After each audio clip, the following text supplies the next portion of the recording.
Olá, gente, tudo bem com vocês? Aqui é o Paulo. Eu venho mais uma vez conversar com vocês sobre as coisas que estão acontecendo, né? Tentar dar aí umas perspectivas diferentes, abrir algumas janelas, algumas ideias diferentes, né? Ou seja, tentar acrescentar algo a esse já meio tumultuado, meio complexo mundo que a gente está vivendo agora, né?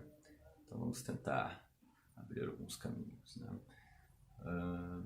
Eu gostaria de iniciar comentando uma citação que eu coloquei, que eu acho bem divertida, né, com relação aos odres novos e aos odres velhos, né, que eu coloquei na primeira postagem.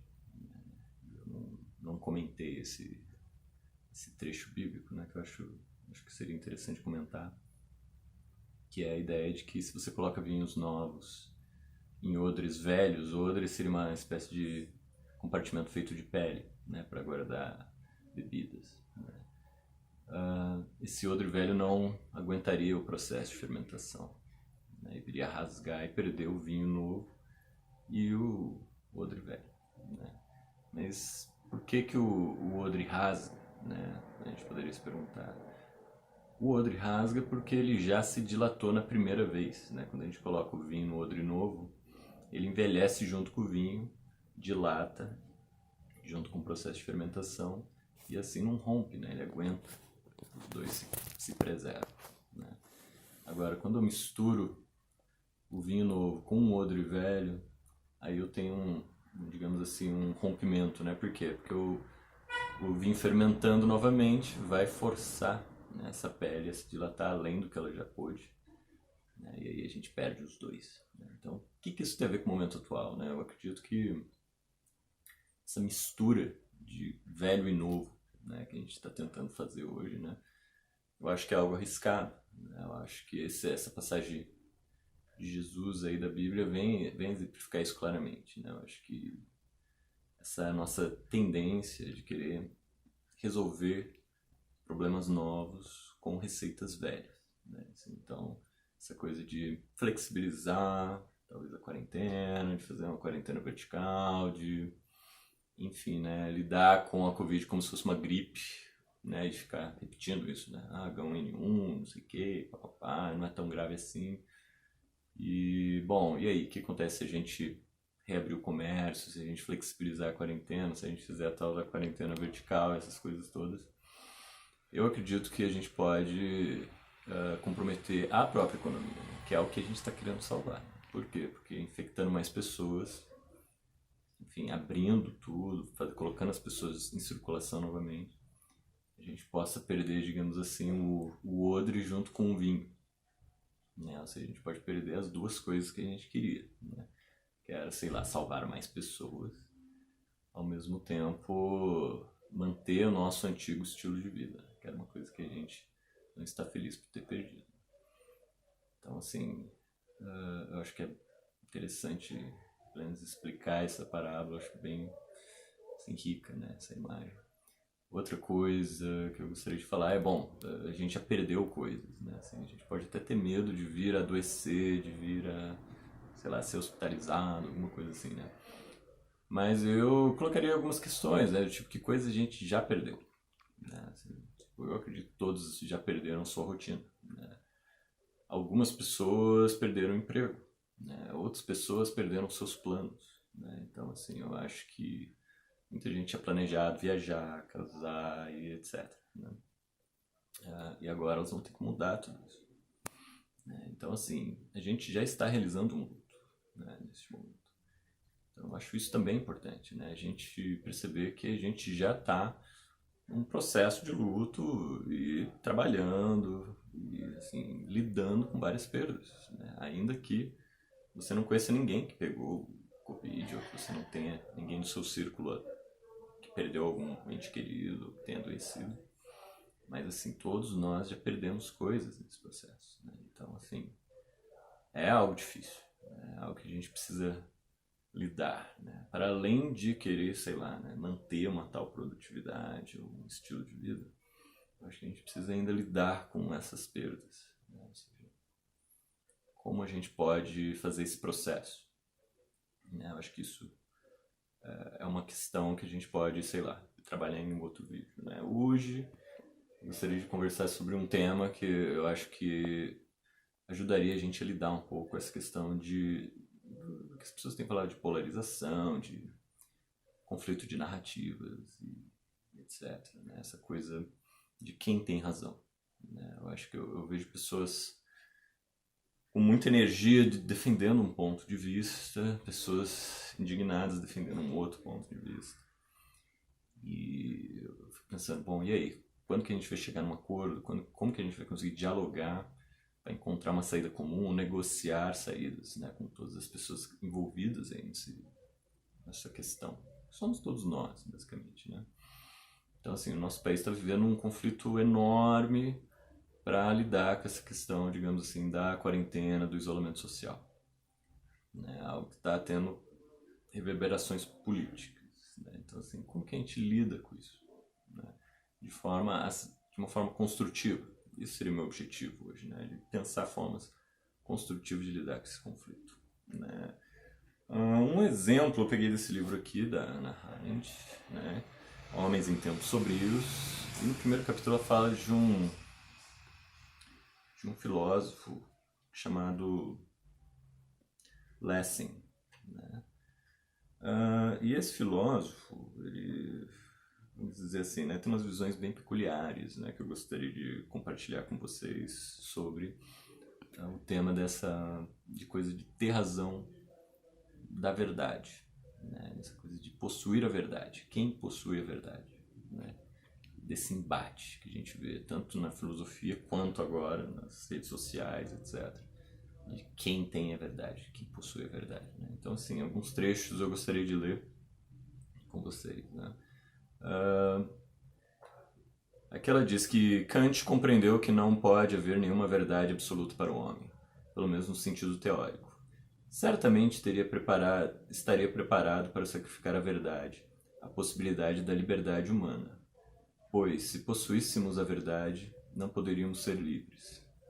Mas Kant dificilmente concordaria com Lessing que a verdade, se existisse, poderia ser sacrificada sem hesitações à humanidade, à possibilidade de amizade e discurso entre os homens. Então acho que serve para introduzir a grande questão de hoje, que é: vale a pena defender vamos dizer assim, estar certo, mesmo que isso rompa os laços sociais, mesmo que isso divida as pessoas, mesmo que isso faça você perder amigos. Né? Eu acho que é isso que está em jogo hoje. Né? O quanto estamos nos isolando, o quanto nós estamos perdendo o convívio social por defender um ponto de vista, por estar certo ou errado. Né? Então, assim, o Lessing, segundo Hannah Arendt, ele opta por abrir mão da verdade para manter as amizades dele.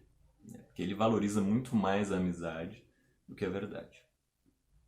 E ele acredita também que a luta pelo monopólio da verdade é um dos grandes elementos que dissociam as pessoas, que causam conflito entre as pessoas, que acaba dividindo a humanidade em certos grupos que são incomunicáveis. Né? E aí ela vai falar de uma história dele chamada Natan o Sábio, que comenta, digamos assim, a briga entre 3 irmãos, né, para saber qual que é o filho que herdou um anel mágico do pai. Né, esse anel mágico teria propriedades, né, segundo a historinha, né, que tornaria quem o utilizasse agradável a Deus e aos homens. Né. E o pai, amando os 3 filhos igualmente, ele forja 2 cópias idênticas e assim concede aos 3 filhos um anel. O problema é qual o anel verdadeiro, né? Se é praticamente indecifrável. Né? Então, assim, isso gera uma questão entre os irmãos e a história fica em aberto, né? Como se fosse assim, já que é impossível saber quem tem o anel verdadeiro, então vamos deixar que o tempo prove quem é a pessoa que tenha, vamos dizer, a graça do anel, né? A possibilidade de ser agradável. Ou seja, vamos deixar que o tempo prove isso, que os resultados provem isso. Né? Então, assim, essa historinha do Natan, do Lessing, vai querer dizer o quê? Esses 3 irmãos simbolizam os 3 grandes monoteísmos da época, né? Os cristãos, os muçulmanos e os judeus. Né? Então, assim, eu acho que isso está envolvido também com a questão do monoteísmo, né? Com, tipo, meu Deus é o único, logo o seu é diferente do meu, então o seu está errado, né? Ou o seu é de mentira, né? Porque só pode ter um de verdade. Né? Então essa questão colocada pela história do Natan, o sábio, né? Essa história desse conflito de ideias únicas, né? De uma verdade única. Então, assim, eu gostaria assim, só de colocar aqui mais algumas citações, né, que ela coloca. Uma vamos lá, né, do Kafka, né, que é difícil dizer a verdade, pois embora exista apenas uma verdade, ela está viva e tem, portanto, uma face viva e imutável. Né, e aqui ela nota que, bom, essa frase do Kafka ainda não toca a questão do Lessing, quer dizer, bom, e o antagonismo entre verdade e humanidade. Né, essa coisa dessa verdade única ser um problema mesmo, assim, né? Para que a gente consiga conviver com a diferença. Né? Vamos lá. Aqui ela vai comentar também, né, a questão de uma objetividade, principalmente da ciência, né? Que eu acho interessante também, né? Acho que é hoje, atualmente, uma das áreas que querem reivindicar o monopólio da verdade. Né? Então ela comenta que os homens hoje são tão fascinados pela certeza científica como os homens do século XVIII o eram pela questão da verdade. De modo bastante estranho, os homens modernos não se desviam de seu fascínio pela atitude dos cientistas, que na medida em que procedem realmente de modo científico, sabem muitíssimo bem que suas verdades nunca são conclusivas e estão continuamente sofrendo revisões radicais pela pesquisa existente. Apesar da diferença entre as noções de possuir a verdade e estar certo, estes dois pontos de vista têm algo em comum. Né? Os que assumem um ou outro geralmente não estão preparados, em caso de conflito, para sacrificar seu ponto de vista à humanidade ou à amizade. Realmente acredito que, se o fizessem, estariam violando um dever superior, o dever da objetividade. Então, assim, vai comentar, inclusive, as pesquisas eugênicas na Segunda Guerra e de como isso justificava, digamos assim, do ponto de vista nazista, para matar pessoas, né? Tipo, cientificamente eles são inferiores, eles são, vamos dizer assim, doentes e etc. Então eles podem ser eliminados, né? Que ela vai comentar, né, a respeito do nazismo, dessa coisa de usar a ciência para destruir pessoas. Né? Tal doutrina, mesmo que convincentemente demonstrada, valerá o sacrifício de uma única amizade que seja entre dois homens. Isso é o que ela coloca como se fosse uma questão de Lessing a esse tempo que parece valorizar mais a posse de uma verdade do que as relações humanas. Né? Bom, finalizando essa parte do Lessing, eu só gostaria de colocar a última citação dela, que é que cada um diga o que acha que é verdade, e que a própria verdade seja confiada a Deus. Então o Lessing ele joga para Deus a verdade, tipo, né? A gente somos humanos, todos nós somos falíveis, então por que não deixamos para Deus essa coisa de possuir a verdade?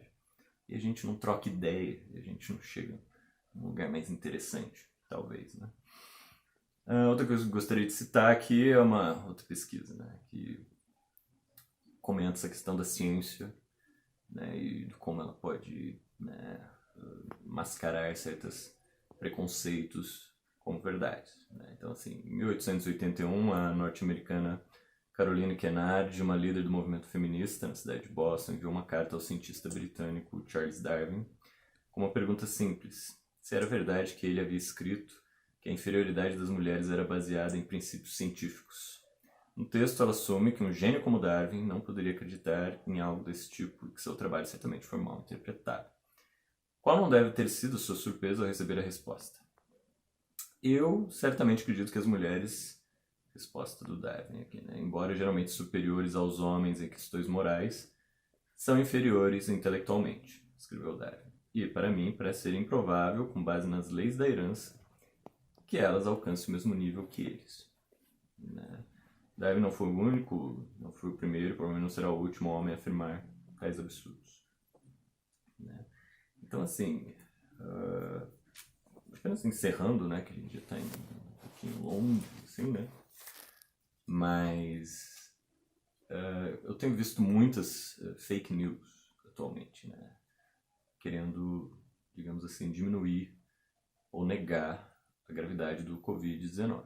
Né? Então eu fico me perguntando o que leva essas pessoas a construírem essas narrativas, né? A criarem fake news, né? Para, vamos dizer, jogar a população contra essas medidas de isolamento social. Né? Então, assim, eu fico realmente tentado a compreender isso, né? O que move esse tipo de coisa, né? Qual que é, digamos assim, a ideia, a verdade por trás disso, né? Então, assim, para mim me parece que é tudo o quê? Um projeto de fake news, então, digamos, o Covid-19, para essas pessoas, né? Mas então eu me pergunto, por que todos os países do mundo, né, assim, meio que tomaram as mesmas medidas, vamos dizer, né? Será que todos eles foram enganados? Né? Será que todos eles foram vítimas dessa grande fake news? Né?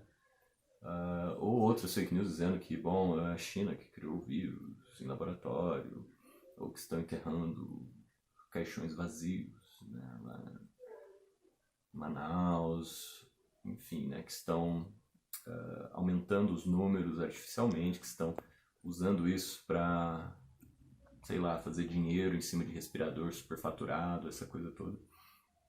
Né? Mas qual que seria o ponto, então? Tipo, o mundo inteiro decidiu parar, né, para superfaturar coisas? É isso, né? Ou fazer um dinheiro? Né? Ou para usar isso aí para controlar as pessoas, para usar o Covid como uma oportunidade de controle populacional? Né? Então, assim, eu estou tentado, novamente, a entender essa teoria. Né? Tipo, o que será que essa pessoa que nega a gravidade do Covid-19 tem em mente? Né? Eu acho que, no fundo, sei lá, né? Vocês podem me ajudar a entender isso. Né? Mas me parece que seria o que? Um plano mundial para manipular pessoas, para controlar populações, estabelecer ditaduras, tipo China, seria isso? Eu só coloco algumas questões. E se esse ponto de vista estiver errado?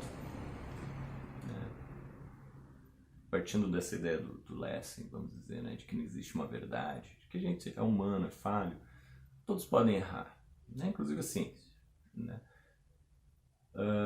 Então, assim, e se esse ponto de vista estiver errado? Né, o que vai acontecer? Né? Vamos lá, já estou atravessando, mas eu só vou tentar ser mais breve, né, possível. Se essa ideia de que o Covid-19 digamos assim, falso, né, e a gente abre e relativiza a quarentena e faz quarentena, sei lá, de qualquer jeito, vertical, e libera e abre enfim, abre as lojas, o comércio. E se a gente estiver errado fazendo isso? E se não for fake news? E se não for um vírus chinês? E se isso de fato for uma doença altamente contagiosa e que tem uma taxa de letalidade alta, e se isso for verdade, vamos dizer, né? O que vai acontecer? Né? O que vai acontecer, imagino, né, que se a gente abrir as coisas, né, pode ser que as taxas se elevem, né, pode ser que comece a morrer mais gente, sei lá. E aí como é que a gente vai fazer? Né? Você que nega a gravidade do Covid, como é que você faria? Né? Se você lá pelas tantas percebesse que você não tinha razão, que o Covid de fato é algo grave, né? O que você iria fazer? Aí você então iria endossar o isolamento social? Né? Mas daí todo mundo já estaria meio que contaminado. Como é que a gente faria depois de contaminar todo mundo? O isolamento social não faria mais sentido. Né? Então, assim, ou seja, a gente não teria recurso nenhum, né? Porque não tem vacina pronta, não tem uma cura pronta. Né? Então, assim, pensa bem, né? Se todos podem estar errados, a gente não deveria escolher talvez o erro menos prejudicial, né? Já que a gente não tem certeza de nada. Né? Será que a gente não deveria optar, fazer uma escolha com erros menos trágicos e que nos desse um pouquinho mais de liberdade, digamos assim? Porque eu posso relativizar ou suavizar a quarentena, mas eu não posso retornar com a quarentena, né? Então, assim, se essa galera que quer suavizar a quarentena, que quer negar a gravidade do Covid-19 estiver errado, a gente não vai ter como voltar atrás, né? E as consequências serão irreversíveis.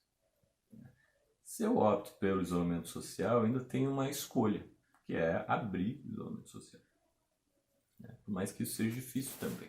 Sem contar que uma população contaminada, com um sistema de saúde em caos, pode também paralisar a economia, né? Então, assim, né? E, enfim, são questões que eu coloco para concluir, né?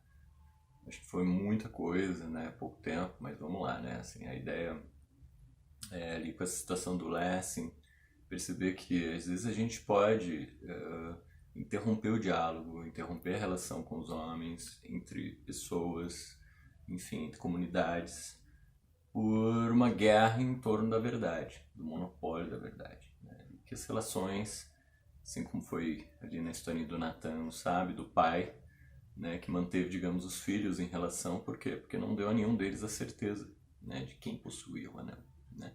Então, os três conseguiram seguir a vida como se tivesse o verdadeiro anel.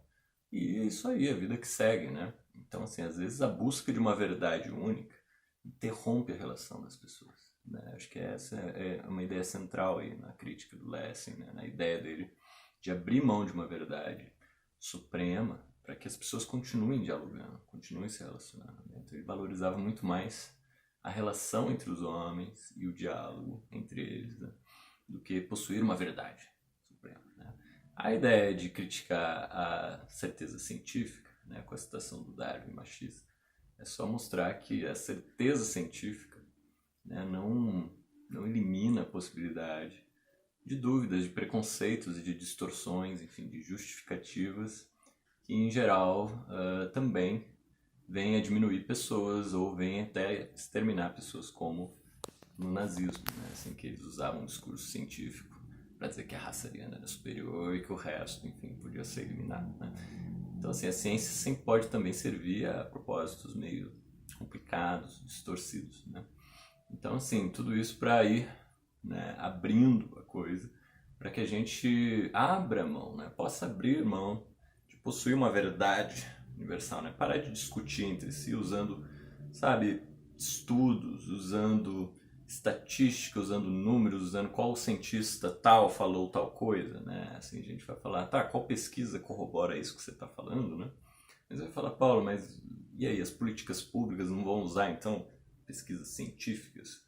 Sim, mas eu estou querendo dizer que o grande problema atual aqui não é só as políticas públicas, mas é as nossas relações, né? Como as pessoas estão acabando com suas relações, reivindicando ou uma certeza científica, ou, sei lá, né, uma postura de um líder X, né, ou uma, sei lá, uma crise econômica que vai se instaurar, enfim, N argumentos, né, e tudo isso não permite um diálogo, né, e como eu acabei de dizer, pô, e se todo mundo estiver errado, né, e se todos nós estivermos de certa forma equivocados, então, né, se todos nós estivermos de certa forma equivocados, ou de posse só de uma parte da verdade, né? Como é que a gente consegue pôr tudo isso em jogo, né? Considerando as singularidades, as diferenças, né?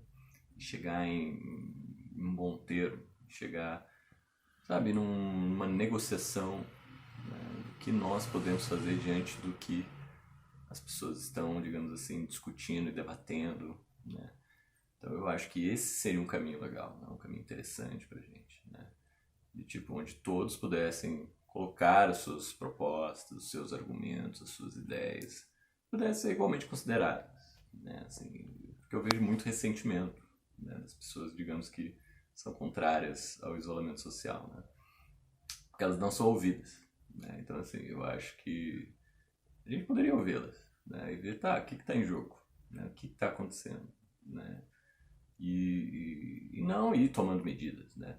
Mas sim ouvir as pessoas, né? Que elas consigam construir seus argumentos, conseguir explicar o seu ponto de vista e serem ouvidas e consideradas, né? E a gente conseguir contornar, costurar aí uma saída onde todos possam ser ouvidos, né? Onde as pessoas possam ser levadas em consideração, né? Apesar de, sei lá, às vezes contrariar uma pesquisa científica, né? Então, assim, a gente precisa, eu acho, começar a apostar mais nas relações e nos diálogos, né? E de conseguir quebrar um pouco todo esse antagonismo criado em torno de uma verdade única. Então é isso aí, gente. Eu queria deixar essa mensagem, essas ideias. Eu vou escrever alguns links, citações, tudo aí dentro do post, né?